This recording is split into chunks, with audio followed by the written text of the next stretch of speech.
Bonjour à tous, heureuse de vous retrouver ce matin dans le Talk, votre matin d'information sur Vox TV. Que faudra-t-il faire pour améliorer la situation des personnes vivant avec handicap au Congo? Ces personnes sont confrontées à plusieurs difficultés, notamment l'inclusion socio-professionnelle, la situation sociale précaire et subissent même la stigmatisation. En 2022, certaines associations qui militent pour le droit des personnes handicapées au Congo avaient appelé à faire évoluer le cadre juridique, notamment la loi de 1992 portant statut et protection des personnes handicapées au Congo. Dans la seconde partie de l'émission, nous serons avec Thomas Robert Mbemba de l'association Mbisila et Brice Médard Kouka, chargé du département des affaires juridiques et administratives à l'Union nationale des associations des personnes handicapées du Congo pour parler de la situation des personnes vivant avec handicap. Et tout de suite, voici le Flash Info. La nouvelle synergie des promoteurs des écoles privées a, au cours d'une assemblée générale tenue ce samedi 17 juin à Brazzaville, lancé un appel à l'audit des fonds des examens blancs. Cette plateforme qui exige la publication des résultats de ces examens a saisi cette occasion pour appeler à la lutte contre la fraude lors des examens d'État d'enseignement général, session de juin 2023. L'atelier de formation sur la réforme de la gouvernance des finances publiques initié par le ministère de l'économie et des finances à l'endroit des cadres managériaux et clôturé le 16 juin à Kintélé a rappelé la nécessité d'apporter des changements dans la bonne gouvernance pour qu'elle soit le vecteur de la performance économique et financière à l'horizon 2026. La ministre des Affaires sociales et de l'Action humanitaire, Irène Marie-Cécile Mboukou-Kimbatsa, a reçu 2447 tonnes de riz de la Chine pour une assistance aux ménages victimes de l'augmentation des prix des denrées alimentaires. La distribution de ce riz, prévue la semaine prochaine, sera assurée par le Programme alimentaire mondial, PAM.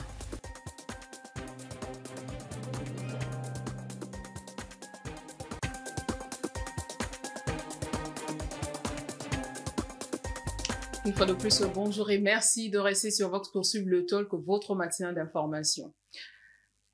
La situation des personnes vivant avec handicap au Congo, ces personnes sont confrontées à plusieurs difficultés, notamment inclusion socio-professionnelle, vie sociale précaire et parfois subissent même la stigmatisation. Que faudrait-il faire pour améliorer la situation de ces personnes au Congo? En 2022, certaines associations qui militent pour le droit des personnes handicapées avaient appelé à faire évoluer le cadre juridique, notamment la loi de 1992 portant statut et protection de la personne handicapée au Congo. Pour en parler avec nous ce matin, deux invités. Thomas Robert Mbemba, vous représentez Mbisila. Bonjour Monsieur Mbemba, bienvenue sur le plateau du Talk. Alors dites-nous en quelques mots, quel est le travail mené par Mbisila? Bonjour madame et merci pour l'invitation. Oui. L'association Mbisila Congo s'occupe des enfants infirmes moteurs cérébraux, donc les enfants qui sont atteints de l'infirmité motrice cérébrale, qu'on appelle dans d'autres milieux paralysie cérébrale. Donc nous faisons la prise en charge médicale et aussi rééducative, parce que ces enfants ont besoin d'une prise en charge rééducative presque toute leur vie. D'accord, merci à vous en tout cas d'avoir répondu à notre invitation.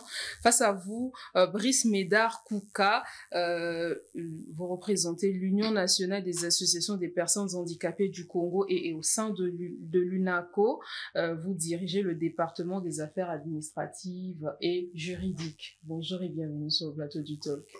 Bonjour madame. Voilà. Alors, mais avant de parler de la situation des personnes vivant avec handicap au Congo, on va d'abord parler de l'Union africaine qui a totalisé 60 ans d'existence le 25 mai dernier. Pour marquer cette commémoration, des célébrations ont été organisées à travers le continent, mais aussi un discours prononcé par le président de la Commission de l'Union africaine, Moussa Faki Mahamat, au siège de l'institution Addis Abeba en Éthiopie. Suivez ce reportage d'Africa News. À l'occasion du 60e de l'Organisation de l'Unité africaine, fondée le 25 mai 1963 dans la capitale éthiopienne avant de devenir l'Union africaine en 2002, le président de la Commission Faki Mahamat a exhorté l'Afrique à ne pas redevenir un terrain de bataille géostratégique. À construire. Dans ces jeux à somme nulle, où les gains des autres se traduisent par des pertes pour l'Afrique, nous devons résister à toutes les formes d'instrumentalisation de nos États membres.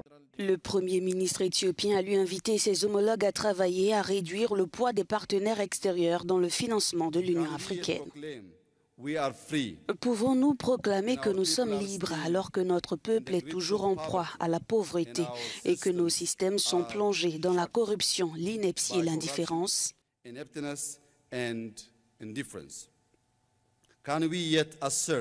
Pouvons-nous encore affirmer notre indépendance alors que nous cherchons au-delà de nos frontières continentales à nous délivrer des défis auxquels nous sommes confrontés? La paix, la sécurité, la démocratie et le développement de notre continent sont menacés dans plusieurs de nos contrées. À cet égard, nous devons convaincre nos frères du Soudan de privilégier le dialogue pour que cesse la guerre qui sévit dans ce pays depuis quelques semaines maintenant et qui ne fera que fragiliser davantage ce grand pays frère. Le président en exercice de l'Union africaine a également dénoncé les changements anticonstitutionnels de pouvoir qui se sont multipliés ces dernières années en Afrique. Alors, Brice Mbemba, l'Union africaine totalise 60... Brice Médard Kouka, voilà. L'Union africaine totalise 60 ans d'existence, alors mis en place pour les pères fondateurs, pour l'unité, le progrès, la lutte pour la liberté, l'indépendance du continent. C'était les objectifs en tout cas. C'est vrai qu'en tant que personne vivant avec handicap, mais aussi une association, quelle est votre perception aujourd'hui de l'existence de l'Union africaine, de combat que mène l'Union africaine aujourd'hui? Merci pour la question. Le combat mené par l'Union africaine, c'est un combat noble, parce que c'est d'abord l'unité du continent africain, l'unité de l'Afrique, que nous ayons tous un même regard sur les défis que nous avons tous à relever. Ce sont pratiquement les mêmes dans tous les pays. Donc, ce n'est que normal de faire évoluer cette situation. Déjà, j'apprécie ce que l'Union africaine est en train de faire. Ça a beaucoup évolué, notamment en ce qui concerne les personnes vivant avec handicap. Déjà, il y a le protocole à la charte africaine des droits de l'homme et des peuples relatifs aux droits des personnes handicapées en Afrique, que l'Union africaine a adopté. Déjà, il y a cette volonté d'inclure les personnes avec handicap dans le développement de l'Afrique. Dans les postes de prise de décision. Voilà. Oui. Et puis encore, il n'y a pas très longtemps, après la décennie qu'ils ont décrétée, là actuellement, ils ont élaboré le cadre stratégique de l'Union africaine. C'est toujours dans ce sens-là de faire évoluer les questions du handicap, de demander au gouvernement, tous les gouvernements africains, d'inclure les personnes handicapées dans leur politique sectorielle. Donc c'est déjà une bonne chose. Mais c'est vrai que les textes sont adoptés, mais au niveau de l'application, par exemple, vous êtes congolais, membre d'une association congolaise également, au niveau de l'application de ces textes, comment vous les jugez? Ok, bon, déjà, je remercie également le gouvernement, l'État congolais, parce que le protocole à la charte africaine a été déjà ratifié le 6 mai 2021 par le Parlement congolais. C'est déjà bien. Maintenant, déjà, dès qu'un texte est ratifié, il intègre votre arsenal juridique national. Donc, maintenant, le combat sur l'applicabilité, c'est ce que nous, les associations, devons faire. Par les plaidoyers auprès des pouvoirs publics. Leur rappeler leurs engagements. Voilà, à la sensibilisation. Du moment où ils ont ratifié, donc ils sont engagés. Donc, c'est nous association des personnes vivant avec handicap, d'aller leur dire, non, voilà ce que vous avez signé, les dispositions disent ceci, vous devrez les appliquer. Voilà, donc c'est un combat. Pour combler aussi votre sous-représentativité. Ok, donc tout ça. Alors, il y a beaucoup de choses qui sont prévues dans ces instruments juridiques. Non, c'est à nous, personnes vivant avec handicap, peut-être de faire le plaidoyer, de faire ce travail auprès des pouvoirs publics, auprès des décideurs. Mais ils sont à l'écoute, hein, ils nous écoutent, parce qu'on sent quand même les avancées qui sont en train de se réaliser. Oui. Voilà.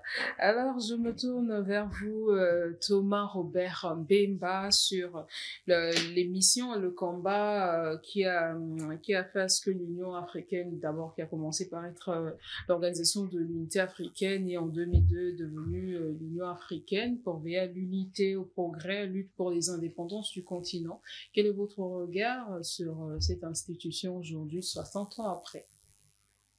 Bon, merci pour la parole. Oui. Je dirais que c'est une action noble pour les présidents fondateurs d'avoir créé l'Union africaine pour que tous les pays puissent se regrouper, traiter leurs problèmes ensemble. Mais lorsqu'on regarde, nous, les pays africains, bon, bien sûr, nous sommes indépendants, mais on regarde, c'est plus qu'une indépendance politique. Mais du point de vue économique, nous dépendons toujours de l'étranger, de la France et d'autres pays. Donc là aussi... Par la France, vous pouvez parler de l'Union européenne. L'Union européenne, et puis par exemple... Mais vous-même, les associations, c'est vrai que vous parlez de l'indépendance politique et économique, mais les associations, vous êtes financées aussi par ces pays-là? Oui, par ces pays, parce que... Au niveau local, vous n'avez pas de financement. On n'a pas de financement, c'est pour cela. Mais je voulais dire ceci, parce que ça a été un déclic. Hein. En 1984, c'était l'année internationale des personnes handicapées. Et puis après, l'Union africaine a lancé la décennie africaine pour les personnes handicapées. Donc, c'est cette période-là qui a fait que l'UNACO, par exemple, naissent, hein, que les personnes handicapées... Vous constituez une association. Oui, que les personnes handicapées au niveau du Congo puissent prendre en main leur devenir. Et c'est ça aussi qui a poussé le gouvernement congolais à construire, disons, des centres de prise en charge de personnes handicapées. Hein, c'est parti de là. C'est parti de là et nous en félicitons. Nous sommes vraiment... C'est vrai que le combat au niveau africain pour faire améliorer en tout cas la situation des personnes handicapées est porté au niveau de l'Union africaine, mais la même question que j'ai posée tout à l'heure à Brice Médard Kouka, au niveau de l'applicabilité de ces lois sur le plan national, c'est vrai que ces lois sont ratifiées par les parlements, mais l'application, parce que jusqu'aujourd'hui, c'est vrai que vous vous occupez d'une association qui s'occupe des enfants, leur scolarisation et tout, mais leur intégration dans la société pour que les handicapés soient représentés, parce que vous représentez quand même une couche de la population. Oui, nous attendons beaucoup. Comme c'est inscrit aussi sur le débat, le Congo a déjà une loi qui protège les personnes handicapées, mais cette loi-là, adoptée en 1992, jusqu'à présent, n'a pas de texte d'application. Je prends un exemple. Oui. Notre centre. Nous parlons de l'Union africaine. Tout à l'heure, on va rentrer dans le débat pour parler de la situation des personnes handicapées. C'était juste pour vous recadrer. Voilà.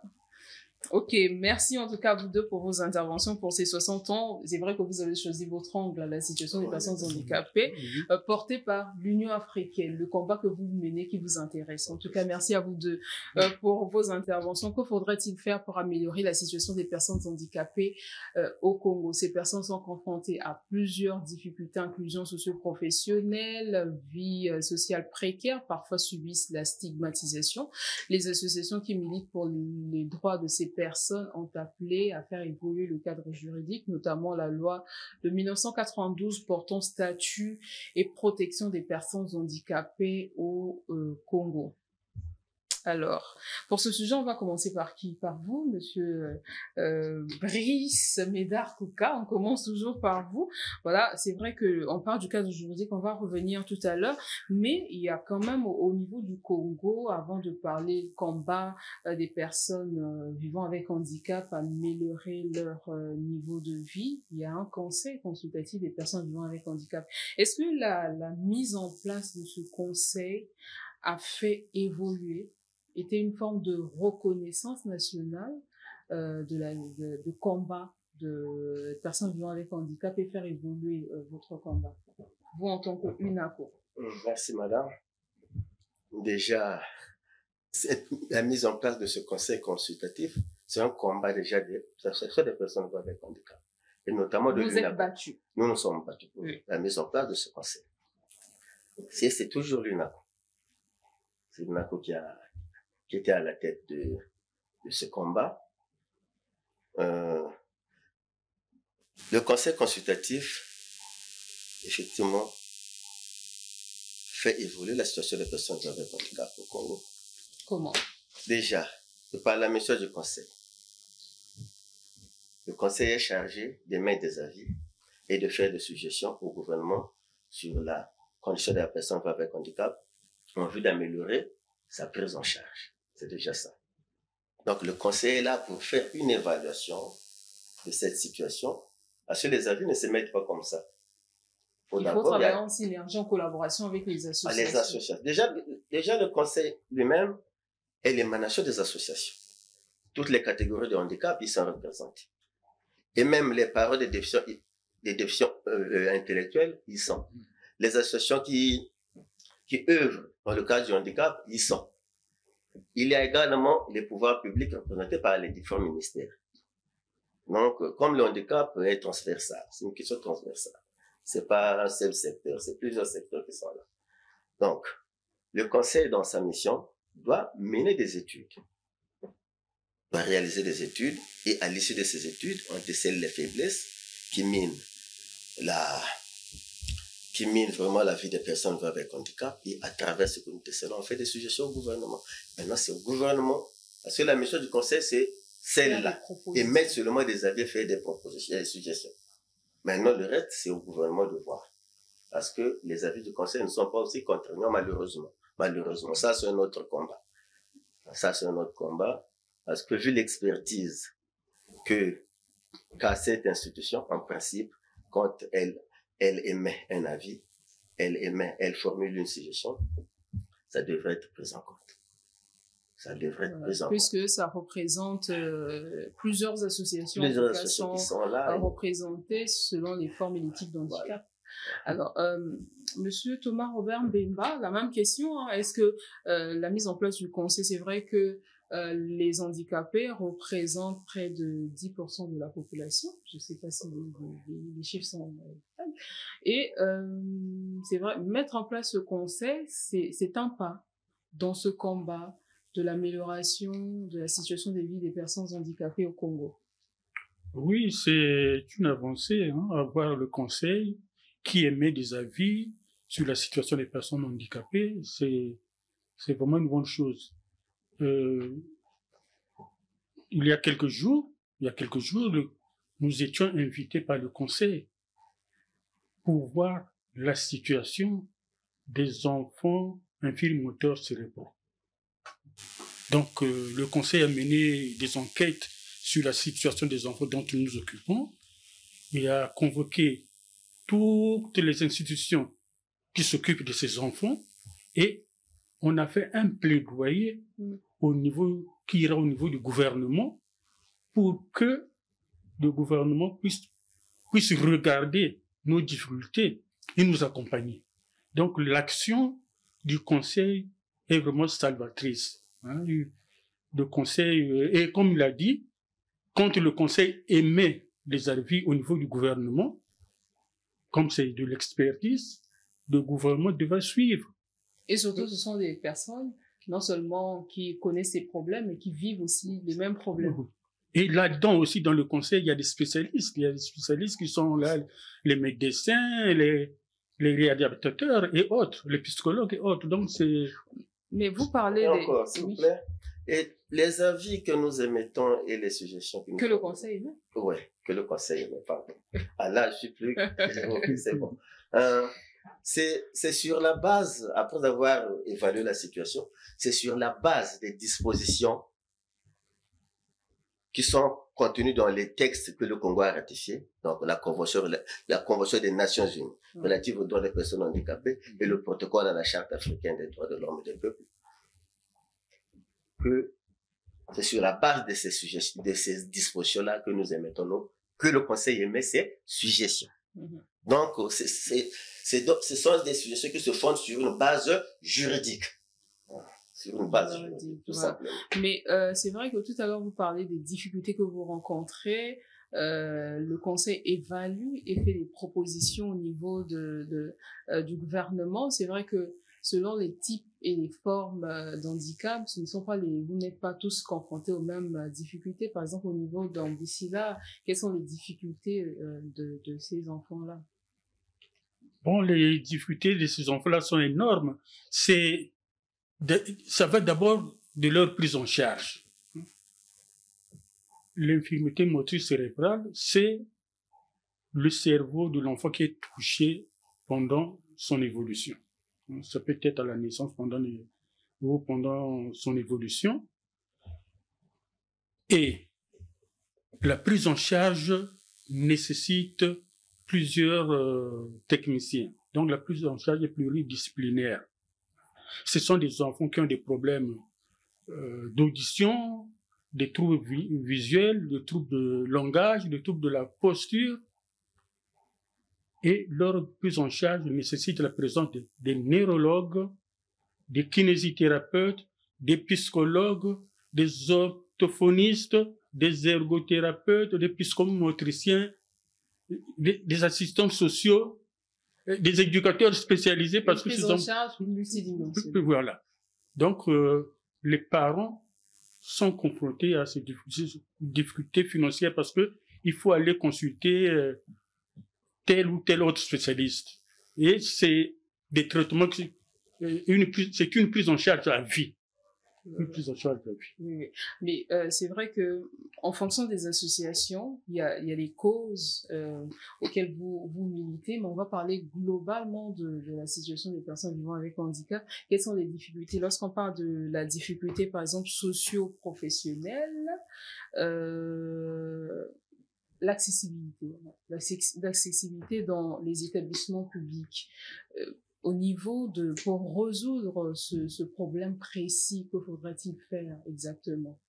Est-ce qu'il faut revoir la construction des bâtiments pour que ces personnes aient plus accès à ces bâtiments publics? Merci. Je vous ai dit tout à l'heure que le handicap est une question transversale. Donc, c'est plusieurs secteurs qui doivent intervenir même. La question de l'accessibilité, c'est un secteur. La question de l'éducation, c'est un autre secteur. L'employabilité est un autre secteur. Effectivement, les personnes handicapées sont confrontées à ce genre de difficultés parce que, effectivement, les différents secteurs n'interviennent pas. Ici, dans notre pays, la gestion de la question du handicap est donnée au ministère des Affaires sociales. C'est le ministère des Affaires sociales qui traite la question du handicap au Congo. Mais malheureusement, ce ministère ne travaille pas en synergie avec les autres secteurs. Par exemple, pour le problème d'accessibilité. C'est le ministère de l'Aménagement du territoire, de construction, habitat, ainsi de suite. Le ministère de l'Éducation devrait également intervenir.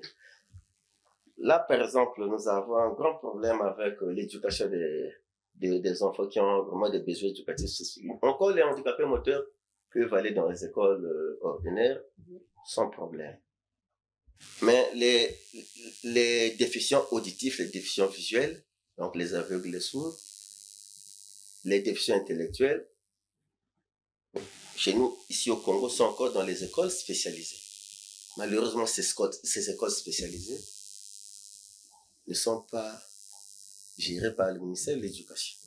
C'est au niveau des Affaires sociales. Donc, du coup, tous les problèmes qui sont liés à l'éducation sont offusqués. Sont offusqués carrément. Et vous avez donc du mal. Vraiment, ces écoles-là, déjà là, à l'INAP, il y a un grand problème. C'est des arrêts de cours à tout moment, parce qu'il y a un grand problème. Donc, la mise en place du conseil devrait être une solution aussi par rapport à ça. Et c'est vrai que nous parlons c'est vrai qu'on va s'arrêter. Vous avez évoqué l'employabilité. Évidemment, il faudrait que ces personnes soient insérées socialement. La scolarisation aussi, il faudrait qu'ils soient formés. C'est plusieurs secteurs. Au niveau de l'employabilité, c'est le ministère de la formation, de l'enseignement technique et de la formation professionnelle. On va aller cas par cas. Prenons d'abord le cas de l'accessibilité. Il n'y a pas que les établissements publics, il y a aussi le transport en commun qui ne sont pas adaptés à ce type de personnes qui souffrent. Et ça limite leur participation, effectivement. Déjà, quand tu as un problème d'accessibilité, tu te dis que je ne vais pas y aller parce que d'abord j'aurai des difficultés. Du coup, tu restes. C'est une forme d'exclusion. Et ça te limite, tu es exclu de la société. Donc, c'est des problèmes qu'on regarde à tout moment au niveau des associations. Dès le début, je vous ai dit que les associations, c'est faire des plaidoyers. On n'est pas encore fatigué, on continue à faire le plaidoyer. Au niveau... déjà, nous, à l'UNACO, nous avons sélectionné un certain nombre de projets. Nous allons mettre en œuvre. Donc, secteur par secteur. Le problème d'accessibilité, on ira rencontrer ceux qui s'en occupent, surtout l'accessibilité dans les édifices publics. Les ministères concernés. Les ministères concernés. On ira. L'éducation, c'est la même chose. Parce que c'est un combat, en fait, des associations, des OPH, associations de personnes avec handicap. L'État, c'est vrai, l'État est là pour faire. Mais nous, en tant que OPH, on doit booster cette attitude de l'État. Parfois, l'État ne connaît pas. Mais nous, on doit venir Mais est-ce qu'il faudrait, il faudra adapter la construction en fonction aussi de ces personnes, telles qu'on voit, par exemple, au niveau de l'Europe, pour que ces personnes ne soient pas exclues. Vous, au niveau de Ambicila, pour que ces enfants ne soient pas exclus, parce qu'ils auront des difficultés, par exemple, à aller à l'école. Oui, pour les bâtiments, par exemple, qui existent, si on pouvait faire des aménagements pour faciliter l'accès aux enfants, aux personnes handicapées dans ces édifices-là, ce serait la bonne chose. Mais moi, je voulais ajouter quelque chose par rapport aux propos de M. Kouka. Hein. Bon, ils vont faire la démarche en tant qu'UNACO, c'est bien, mais moi, je souhaiterais qu'on fasse plus un état de lieu sur le problème de l'handicap au Congo. Qu'est-ce qu'on a fait?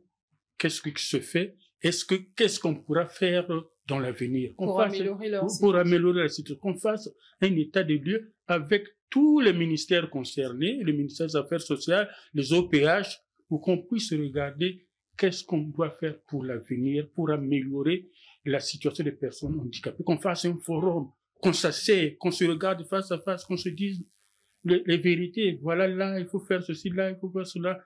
Et on met en place peut-être un plan d'amélioration des conditions de vie des personnes handicapées. C'est bien ce que M. Mbemba vient de dire, mais je vous dis que le Congo a un plan national, un plan d'action national pour les personnes handicapées. Ce plan d'action national, c'est depuis 2009, élaboré par les affaires sociales. L'état de lieu avait été fait en fait en ce temps-là. Et les problèmes ont été identifiés. Les besoins également identifiés. Oui, peut-être. Il y a eu un plan d'action avec des axes bien précis. Axes prioritaires. Mais qu'est-ce qui pose problème aujourd'hui avec ce plan au niveau Le problème, c'est effectivement l'adhésion des autres secteurs. L'adhésion des autres secteurs. Mais ça a été élaboré sans pour autant les affaires sociales, les ministères qui sont en réalité impliqués pour l'amélioration, qui devraient être impliqués pour améliorer votre situation. Malheureusement, en son temps, il fut mis en place un comité national de coordination et de suivi du plan d'action national pour les personnes handicapées. Dans ce comité, donc, il y avait un représentant de la présidence de la République, les affaires sociales, et puis les associations des personnes handicapées, et puis toutes les parties prenantes, en fait, dans la gestion de la question du handicap. Donc, les autres ministères sectoriels. Mais malheureusement, comme c'était un plan d'un ministère, les autres parties n'ont pas adhéré, les autres n'ont pas adhéré. Donc, effectivement, le forum dont parle monsieur Mbemba est très important pour fédérer, en fait, pour demander à tout le monde de leur dire que le handicap est transversal. Chacun dans son secteur devrait intervenir. Chacun dans son secteur devrait intervenir. C'est ça aussi. Bon, on va parler de la loi après, je crois. Okay. Donc, dans les... Justement, on peut introduire automatiquement la loi, l'adaptation de la loi aujourd'hui en fonction des réalités de l'heure. Il y a une loi qui existe, par exemple, la loi 009, jusque-là, qui est encore en vigueur, puisqu'on n'a pas une autre loi. La loi 009/92 du 22 avril 1992, portant statut de protection et promotion de la personne handicapée. Dans cette loi, qui n'a pas de texte d'application, M. Mbemba l'a évoqué, ce sont les différents secteurs qui devraient intervenir, pas seulement les affaires sociales. Donc, les textes d'application également devraient être prêts au niveau de tous les secteurs. Tous les secteurs qui sont... Bon. Mais c'était les quelques ministères clés qui devraient intervenir pour améliorer la situation des personnes handicapées. Bon. Parce que le Congo compte plusieurs ministères. Moi, je reviens toujours au texte parce que j'ai ma formation, en fait, ma formation de base, c'est ça, j'ai beaucoup fait du droit. Je suis administrateur, donc on se base sur les textes juridiques que le Congo a ratifié, a dûment ratifié. La convention, le protocole à la charte africaine, tout récemment, la convention 159 de l'OIT sur la réadaptation professionnelle des personnes handicapées. Dans ces textes-là, les secteurs sont bien identifiés. Lesquels? Il y a l'éducation, il y a la santé, il y a le travail et l'emploi, il y a le logement, il y a le transport, il y a la communication. Donc, pratiquement tous les secteurs sont là. Donc, c'est à nous de rappeler, de dire... Mais pour l'application, évidemment, de ces textes, c'est pas au niveau des associations des handicapés. Non, c'est de faire le plaidoyer auprès des pouvoirs publics. Ce sont les pouvoirs publics, en fait, qui ratifient ces textes, mais qui ne les mettent pas finalement en œuvre. Et c'est ça le problème. Là, par exemple, je peux vous dire, la convention relative aux droits des personnes handicapées a été ratifiée en 2014 à le Congo. Et 2 ans après, il fallait produire un rapport au niveau des Nations Unies. Un rapport de mise en œuvre de cette convention. Le rapport initial, ça n'a pas été fait. Donc, jusqu'à aujourd'hui, le Congo n'a pas encore produit son rapport de mise en œuvre de la convention relative aux droits des personnes handicapées.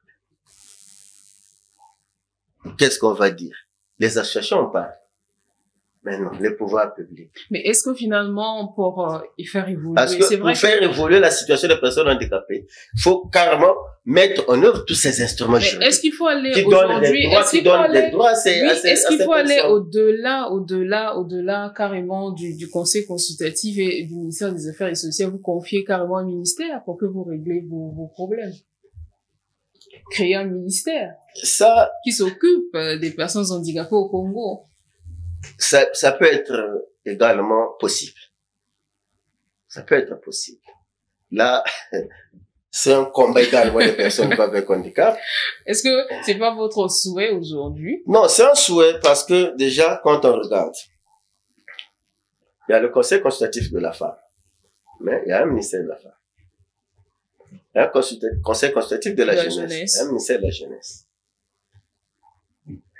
Donc, ça serait aussi bien pour les personnes avec handicap. Déjà, au niveau des affaires sociales, la question du handicap est vraiment reléguée au second plan. Au second plan. Il y a des choses qui sont là. Par exemple, c'est une couche vulnérable, non, les personnes avec handicap. Il faut partie des couches vulnérables. Là, nous avons, au niveau des affaires sociales, les affaires sociales gèrent quatre couches vulnérables. Les femmes vulnérables, les enfants, les personnes âgées et les personnes avec handicap. Ils élaborent ils mettent en œuvre un projet de filets sociaux, de protection, donc pour réduire la pauvreté. Mais dans ce projet-là, les personnes avec handicap sont carrément exclues. Là, dans les critères d'éligibilité, sont exclus. Je dirais exclus. Je dirais exclus. Ouais. Pas oubliés. Je dirais exclus, carrément exclus. Parce que quand ils élaborent, parmi les critères d'éligibilité, ils prennent en compte les autres couches pour être éligible au projet de Sungi. C'est d'abord être un ménage pauvre. C'est ça. Vous êtes un ménage pauvre. On vous a identifié ménage pauvre. Mais pas tous les ménages pauvres, c'est pas tous les ménages pauvres qui bénéficient des actions de Sungi. Dans ce ménage pauvre, on doit y trouver soit une femme enceinte, donc la couche femme est là, soit un enfant de 0 à 14 ans, l'enfant est là, soit une personne âgée de 60 ans et plus. Mais il n'y a pas de personne. Donc même si dans cette famille pauvre, il y a une personne qui va avec handicap, on ne prend pas. Parce que le handicap n'est pas un critère d'éligibilité. Donc, c'est ce genre de problème. Qu'au niveau de l'association, au niveau de l'association, on devrait régler pour faire évoluer la situation de personnes handicapées. D'accord, voilà. Effectivement. Alors, Monsieur Mbemba, on revient avec vous sur le cadre juridique aujourd'hui. Brice Médard Kouka a évoqué les conventions que le Congo a ratifiées. Au niveau de l'application, aujourd'hui, ça pose peut-être problème pour améliorer la situation des personnes vivant avec handicap au Congo. Oui, ça pose problème.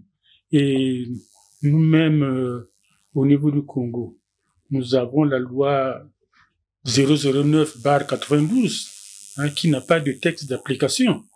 Je prends un exemple. Nos associations reçoivent parfois des dons qui viennent de l'étranger. Ouais. Tout à l'heure, on va parler aussi du financement de vos associations. Comment vous faites pour financer ces associations? Et la douane congolaise, nous taxe. Bon. Par exemple, je disais au départ, lorsque vous m'avez interrompu, nous avons, nous, un centre de prise en charge des enfants avec paralysie cérébrale ou infirmité motrice cérébrale. Les enfants sont suivis là-bas. C'est en décembre qu'on a ouvert. Et tout à coup, on a vu un agent des impôts qui est venu faire des enquêtes. Au niveau de l'association? Oui, au niveau du centre. Du centre? Oui. Parce que, bon, nous demandons une petite contribution de 1000 francs aux parents pour la prise en charge des enfants. En tout cas, c'est une petite contribution qu'on demande. Alors, le monsieur est allé faire le rapport. Non, c'est une clinique là-bas, ils prennent de l'argent. Et, du coup, nous avons reçu une invitation, une convocation pour nous rendre aux impôts de Mungali. On arrive, on débat, on nous taxe de payer 400 000 francs. Je dis non, non. Mais il y a la loi qui est là, qui demande à ce que l'État puisse accompagner des structures comme les nôtres. Nous faisons un travail pour l'intérêt national. Nous ne tirons pas des bénéfices. Et qu'est-ce qu'on a fait? Bon, on s'est rabattu au niveau du conseil. Nous avons adressé une correspondance au conseil. Et le problème a été résolu? Bon, le problème d'envoi mais le secrétaire exécutif permanent du conseil, ce qu'il a fait, il a téléphoné au responsable de cette institution pour lui dire, mais ça, c'est une structure de personnes handicapées. Ils sont là pour aider les personnes handicapées, ils font pas des bénéfices. Même au niveau des hôpitaux de l'État, au CHU, c'est un centre hospitalier universel de l'État congolais, mais les malades donnent une petite contribution. Mais on ne peut pas dire que le CHU fait des bénéfices ou... Pour compléter, M. Mbemba, effectivement, dans cette loi, la loi 009, il y a des avantages qui sont prévus pour les personnes, dont les exonérations, les abattements. Des associations qui ne devraient pas payer des impôts. Les avantages au bénéfice des personnes avec handicap, d'abord, au bénéfice des associations qui œuvrent pour les personnes handicapées et des personnes qui travaillent pour les personnes handicapées. Donc, quand ils bénéficient, par exemple, d'un matériel qui vient de l'étranger, ça devrait être exonéré, il ne devrait pas être les taxes. Et la loi ne permet pas comme ça. C'est comme ça dans la loi. Maintenant, sur cette loi, moi, peut-être je dirais, monsieur Mbemba parle des textes d'application. Mais moi, je dirais que cette loi est devenue maintenant dépassée. Il faut carrément l'harmoniser avec les réalités. Avec les textes qui ont été récemment ratifiés par le Congo. Parce que ça, c'est un texte qui date de 1992, hein. Et le Congo a ratifié la convention en 2014, le protocole en 2021. Donc, ce sont même pas les mêmes dispositions maintenant actuellement. Donc, vous nous avez posé une question sur l'évolution de la situation. C'est à travers cette loi que ça doit évoluer en principe. Parce que les nouvelles dispositions prennent en compte tous les secteurs. Donc, si on harmonise cette loi, la loi 009 là, on l'harmonise, on l'actualise, vraiment, là je suis convaincu. La situation va beaucoup s'améliorer. Elle va beaucoup s'améliorer. Donc c'est le combat actuel. C'est le combat actuel qu'il faut. Bon, je me souviens en 2020, le Conseil consultatif avait fait une démarche dans ce sens-là. On avait proposé une loi au Parlement, que le Conseil a porté au Parlement auprès des deux chambres. Et le ministère des Affaires sociales également avait appelé les associations de personnes handicapées. Ça, c'était en 2018 pour harmoniser cette loi, hein, pour essayer de remettre 2018 jusqu'à aujourd'hui, ça fait déjà beaucoup d'années, hein. Et il n'y a pas de suite encore. Il n'y a pas encore de suite. Donc, mais je crois que la volonté y est. Et je crois que ça va se faire. Nous, les associations de personnes avec handicap, nous attendons cette harmonisation. Est-ce que seule la volonté suffit ou encore il faut des actions concrètes pour faire évoluer les choses? Bon, mais les actions, nous sommes là, on parle à tout moment. Les pouvoirs publics nous écoutent. Ils nous écoutent. S'ils ont eu cette volonté à ratifier les textes, donc, le texte national que nous avons ici, la seule loi que nous avons, doit être harmonisé tout simplement. Pour que nous soyons maintenant en cohérence avec. Mais de toutes les façons, quand un texte est ratifié, il est déjà intégré là. Donc, c'est ce combat-là que nous sommes en train de mener. Mais je veux que c'est vrai que les trois axes de l'émission, on a parlé tout à l'heure du cadre juridique, l'accessibilité, la scolarisation de ces enfants aussi. C'est vrai que vous êtes déjà scolarisés. Hein. La scolarisation de ces enfants vivant avec handicap selon les types de handicap. Aujourd'hui, il y a l'école spéciale.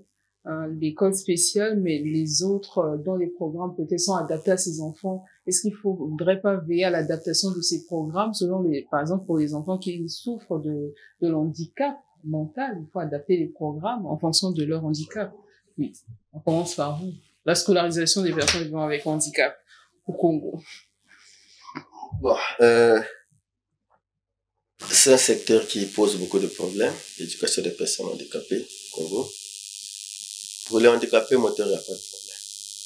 On se débrouille avec les autres, voilà. Donc, même s'il y a un problème d'accessibilité qui se pose, faut aller au 3e étage, voilà, c'est toujours pas facile, parce qu'au moins, les personnes handicapées, ils vont avec handicap moteur, n'ont pas besoin des mesures vraiment spécifiques. Mais pour les autres, les déficients visuels, donc les aveugles, les déficients auditifs, les sourds, les déficients intellectuels, il faut vraiment des mesures d'accompagnement. Il faut vraiment des mesures d'accompagnement qui, malheureusement, ne sont pas là. Déjà, il y a un problème de formateurs qui se pose. Il n'y a pratiquement pas d'éducateurs spécialisés. Mais les écoles spéciales qui s'occupent de ces enfants sont aussi confrontées à un problème de moyens, de financement. De moyens de financement. Là, déjà, il y a un grand problème parce que d'abord, c'est des écoles conventionnées. Quand je prends l'INAC, l'Institut national des aveugles du Congo, c'est l'armée du salut et l'État, à travers les affaires sociales.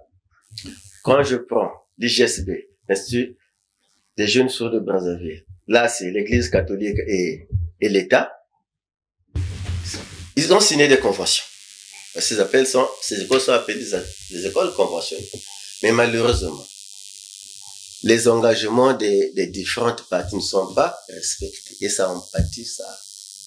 Tout à l'heure, je vous ai parlé de l'INAC où il y a des grèves à répétition, où les enfants ne vont pas à l'école.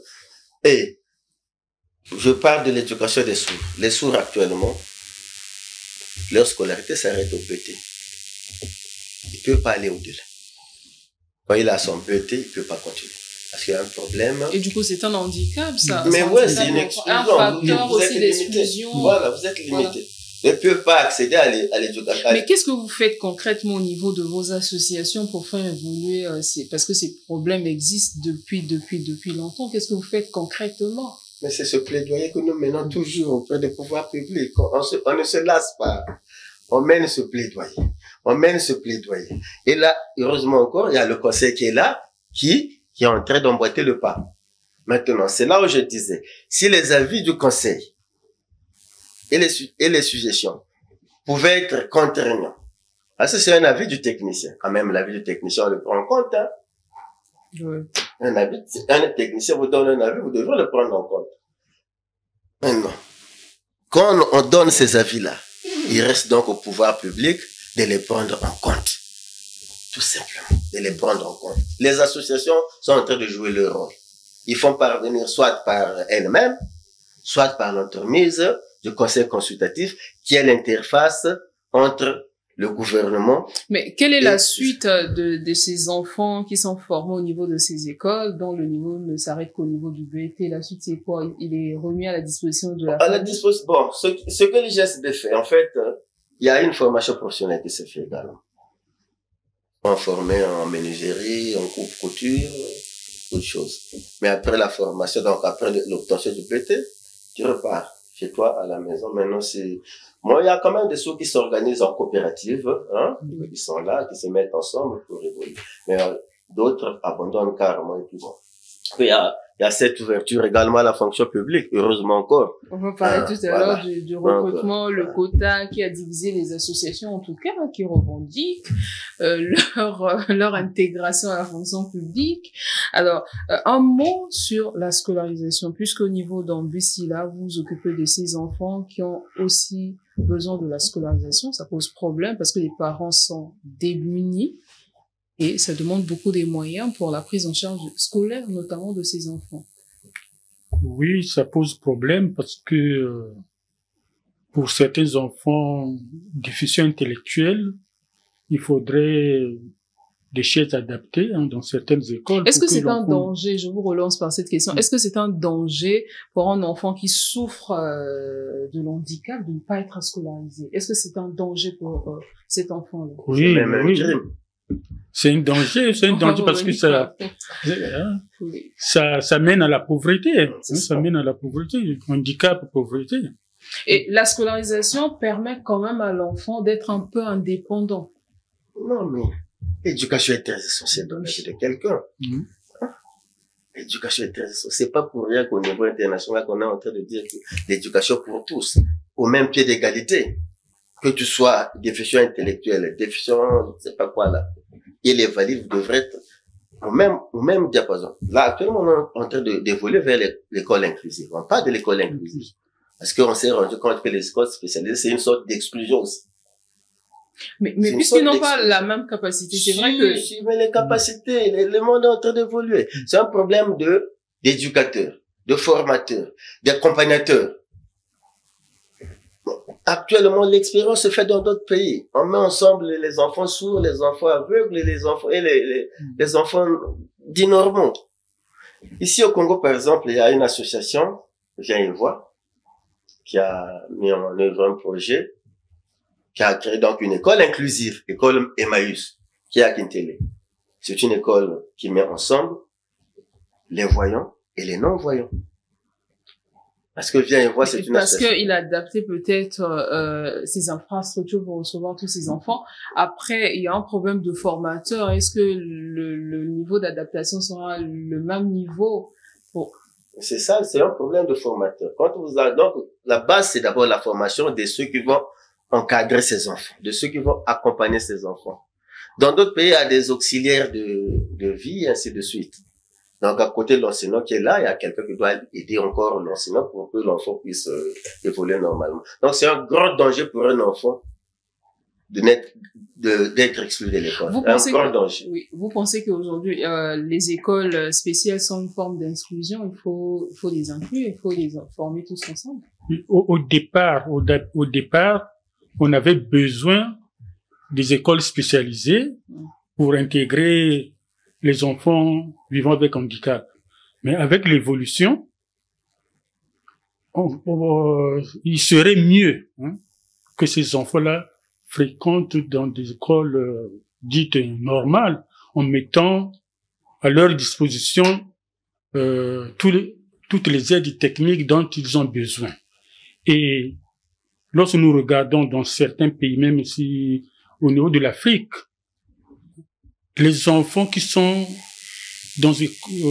intégrés dans les écoles dites normales, parfois l'enfant handicapé est plus intelligent que l'enfant valide, entre guillemets valide.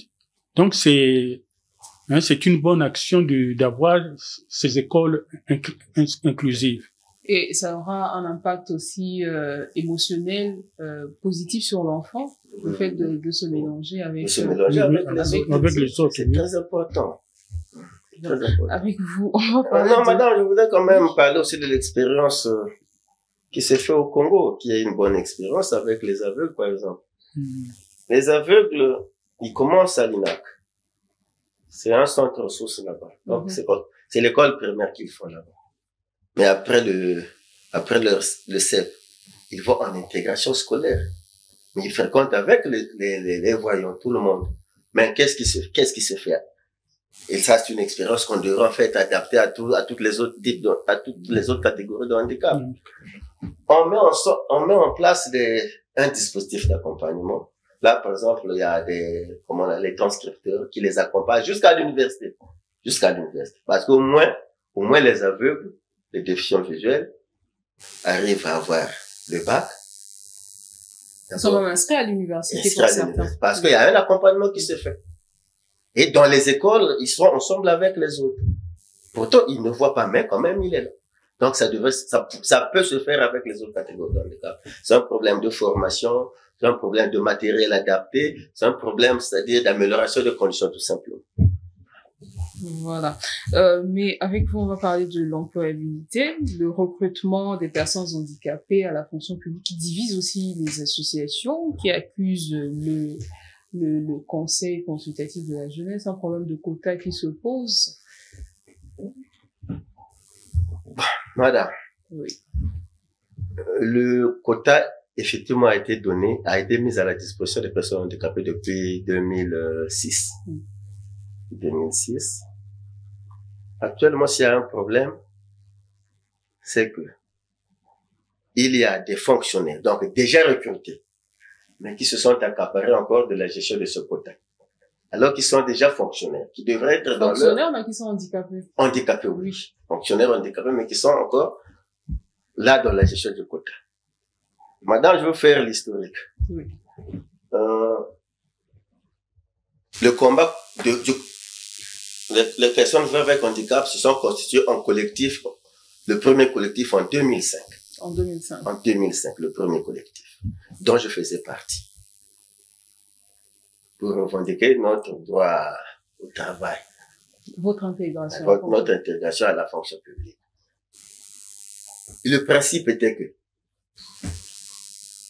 quand vous avez déjà été intégré, vous disparaissez. Vous laissez la place à d'autres qui viennent aussi pour chercher l'emploi, qui demandent leur intégration dans la fonction publique. Nous avons commencé le combat en 2005. En 2006, nous avons été recrutés. Nous nous sommes retirés. Il y a un autre collectif qui est arrivé. Ils sont arrivés, malheureusement, ils se sont agrippés sur la chose. Étant recrutés. Quelle chose? Mais le quota, non, madame, on parle du quota. Comme ils sont arrivés, ils ont pris ce quota-là. Ils ont constaté que c'était juste finalement pour eux. Parce qu'ils pouvaient prendre de l'argent par-ci, par-là, et puis voilà. Et donc, il y a une mafia qui s'organise autour. Il y a une mafia qui s'est organisée autour, c'est pour cela qu'il y a tout ce bruit-là. C'est pour cela qu'il y a tout ce bruit. Pour cela qu'il y a tout ce bruit. Et l'arbitrage du conseil, c'était en fait comme il y a eu, les gens se sont battus quelque part, à cause de ce quota.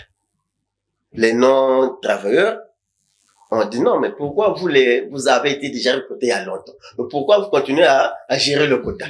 Et quand vous le gérez, vous vendez les places. Ce n'est pas normal. Donc, nous, on ne veut plus de vous à la tête de ce.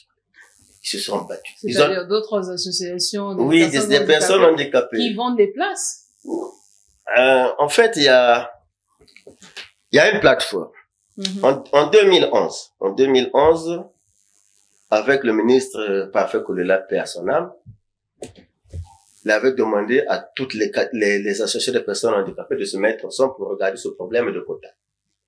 La 2005 est déjà passée. Ils se sont retrouvés en 2011. Ils ont mis en place une plateforme avec différentes associations.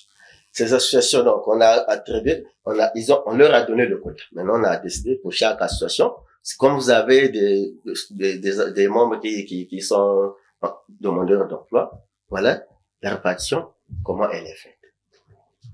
Ça s'est fait comme ça. C'était une plateforme. Maintenant, la plateforme... Donc, ça veut dire que dès que la mission de l'intégration est atteinte, vous mettez de côté, les autres arrivent, prennent le relais. Prennent le relais pour leur recrutement également. Ceux-là aussi, quand ils sont satisfaits, ils se retirent, ils donnent la place aux autres. C'est ça le principe, c'était ça le principe. Mais, finalement, cette plateforme, mise en place par le ministre Kolela, bien que c'était d'autres associations qui étaient dans le groupe, dans l'UNACO, s'étaient retirées après avoir géré ce problème, les autres sont restés là. Ils sont restés là à gérer ce quota. Mais des travailleurs déjà recrutés.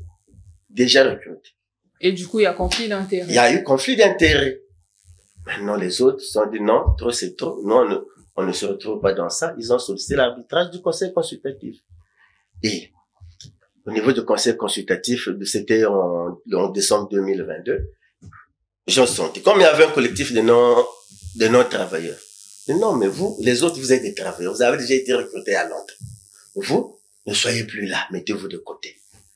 Désormais, ce sont ceux qui sont dans le besoin de recrutement qui doivent gérer leur situation. Malheureusement, ça a déplu. Donc, il y a ce collectif-là qui a été mis en place. Ça a déplu aux autres qui géraient déjà, qui avaient constaté que c'était juteux, Mais et vous pensez... Avec cette façon d'agir un peu responsable, vous allez faire évoluer le combat, notamment sur l'employabilité aujourd'hui, puisque c'est vrai que le combat, vous êtes satisfait et vous partez, mais le besoin des autres reste. Oui, le besoin des autres reste, mais c'est pas fini. Là, actuellement, c'est en termes de collectif que ça se gère actuellement. C'est en termes de collectif. Ah ouais? Le collectif qui est là, ceux qui ne sont pas travailleurs. Ceux qui ne sont pas recrutés dans la fonction publique, ils viennent. C'était le principe du départ. Ils viennent. Quand ils ont fini, ils ont atteint leurs objectifs, ils se retirent. C'était ça. Maintenant, le mandat prend fin. Ouais. C'est même pas un problème de mandat, c'est un problème d'objectif.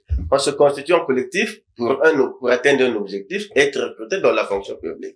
Maintenant, quand tout le groupe a été déjà recruté dans la fonction publique, se retire, on laisse la place à ceux qui viennent encore pour chercher. Merci. On va faire réagir monsieur Thomas Mbemba sur l'employabilité de ces personnes.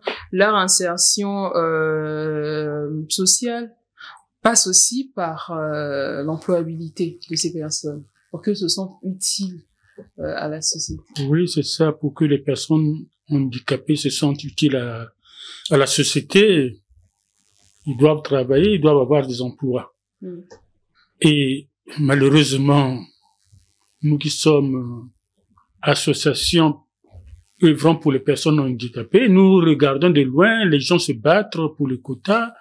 Et là, j'aurais même appris qu'ils ont même créé, ils sont devenus associations avec la loi de 1901, alors que ils étaient là, où ils sont là pour seulement gérer le problème de quota. Là, ils se sont appropriés. Ils se sont appropriés, ça devient leur affaire. Et bon, ils avaient demandé l'arbitrage du conseil, et nous avons suivi. Donc, ça s'est retourné. Ces mêmes gens-là critiquent, injurient le conseil. Alors que c'est eux-mêmes qui sont allés au conseil pour que le qui conseil... ne reconnaissent pas l'autorité. Non, ils ne reconnaissent pas l'autorité. Alors, merci. En tout cas, bon, on est pratiquement à la fin de l'émission. Dernière question. Je pense qu'on a fait le tour de la question. Le regard de la société vis-à-vis des personnes handicapées. Est-ce que ce regard aujourd'hui a évolué? Ces personnes sont intégrées dans la société, surtout de ces enfants. Le regard de la société, rapidement. Bon, le regard de la société n'a pas encore évolué. Hein. Il faut vraiment encore de la sensibilisation pour que on puisse changer le comportement par rapport à la personne handicapée. Madame, je veux vous dire que tout homme, c'est un handicapé qui s'ignore. Donc, avec certaines maladies, avec le vieillissement, certaines personnes à un âge donné deviendront personnes handicapées. Voilà. Brice Médard, Kouka, le regard de la société rapidement, et puis puisqu'on est à la fin de l'émission. Okay. Merci beaucoup, madame. Bon, moi, je dirais qu'il y a quand même eu des avancées dans ce sens-là. Dans ce sens-là. La personne handicapée actuellement il y a plus trop de stigmatisation, mais un peu de discrimination encore. Ouais. C'est actuellement discrimination à quel niveau? Discrimination au niveau de l'emploi, par exemple. L'emploi, c'est pas seulement la fonction publique. Pas seulement la fonction publique. Il y a aussi le secteur privé qui est là. Et le secteur privé, pratiquement, ne recrute pas ne recrute pas les personnes avec handicap, malgré les compétences que tu peux avoir. Alors que, déjà, dès qu'on vous voit avec un handicap, au cours d'un entretien. C'est un facteur d'exclusion. Ouais, c'est un facteur d'exclusion. Donc là, c'est un grand travail à mener dans ce sens-là. Il y a quand même donc, les choses sont en train d'évoluer malgré les difficultés. Hein, c'est d'ailleurs l'objet des combats que vous menez respectivement au niveau de vos associations. Merci beaucoup à vous, Brice Médard Kouka, de l'Union nationale des associations des personnes handicapées du Congo, et vous occupez du département des affaires administratives et juridiques. Merci à vous également, Thomas, Robert Bemba. Et au niveau d'Ambicina, vous faites quoi exactement? Comme de profession, je suis kinésithérapeute, donc je m'occupe de la rééducation, de la réadaptation des enfants.